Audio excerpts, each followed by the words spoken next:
what's up? Welcome back to the channel. So I had already done a song association on the song Wait on You with Maverick City and Elevation. Even when I was recording it, I just felt like it just did not fit. I felt like it wasn't right. I felt like I was missing something, right? So the other day I was playing a playlist and a song came on that I forgot completely about. And in the moment, it just felt right. So today I'm out and about, a song came on again, and it clicked. Like, this is why the other song didn't fit, because this song was the perfect fit. Lessons in waiting, right? Because, like I said, I filmed it and it didn't feel right. I filmed it and it just felt like something was missing. But in my human logic, I was like, no, this is the idea. This is what I need to go with, okay? Full circle moment. The song is God of Midnight by Maverick City. One major part of trusting in God's goodness is also trusting in his wait.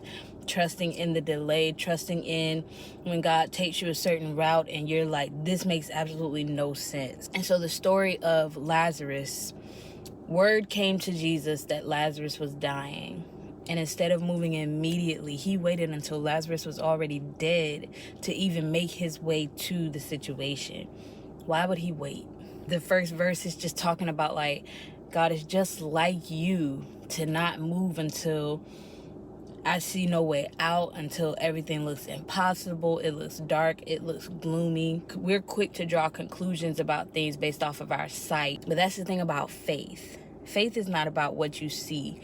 Faith is not about what you know in your human logic. That last line, he says, my soul reminds my heart of what it knows.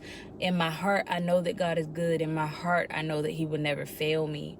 I went through a season like this. I felt like he wasn't with me because things were not going a certain way. I felt like he wasn't with me because in my head, I'm like, yo, the math ain't mathin', okay?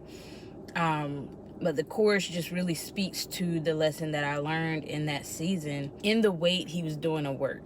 I learned in a previous season that if he's taking a little longer, if it's not going the way that I deem necessary, if it's not happening in the time that I think it should happen, maybe I need to shift my perspective. Maybe I just need to remember who has my back. Heart of mine, be confident. Nothing is too hard for him. In the story of Lazarus, when word came to Jesus, he could have moved immediately. In modern day society, if that were to happen, I would be like, oh, it must be meant for Lazarus to die then, because Jesus ain't moving. But even when he got news, he said this situation will not end in death. But Lazarus died. That just meant that it wasn't the end.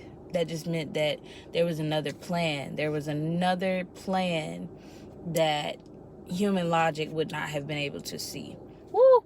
When I have no choice but to give up all control. You have no choice but to wait and see what's going to happen. Because what can you do? Certain situations, you've done all that you can, right? You've tried everything. What more can you do?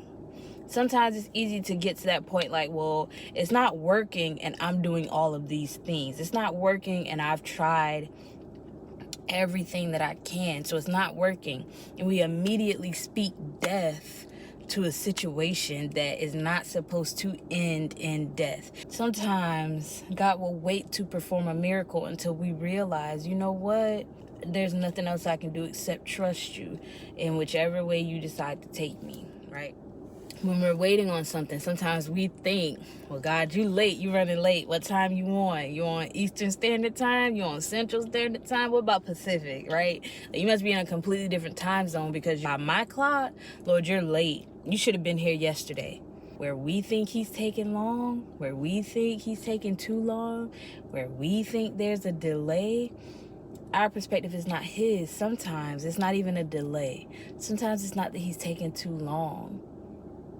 Sometimes we're just in a rush. This entire song, to me, is just worship in a season of wait, because he is the God of midnight.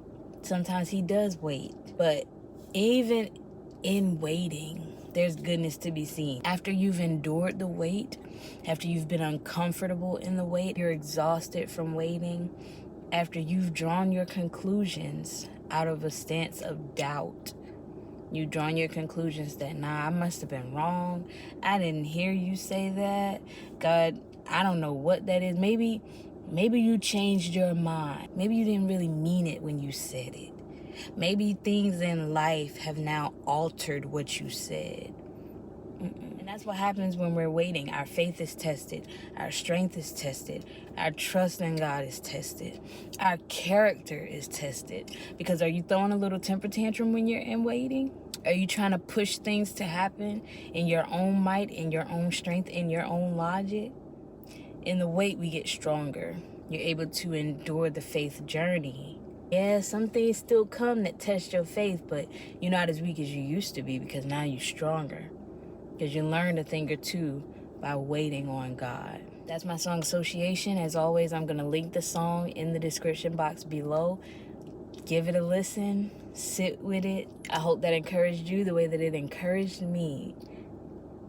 I learned a valuable lesson about waiting and also about doing things the way that He wants to do things. And surrender. That's coming. Until next time, guys, remember, it is a daily journey.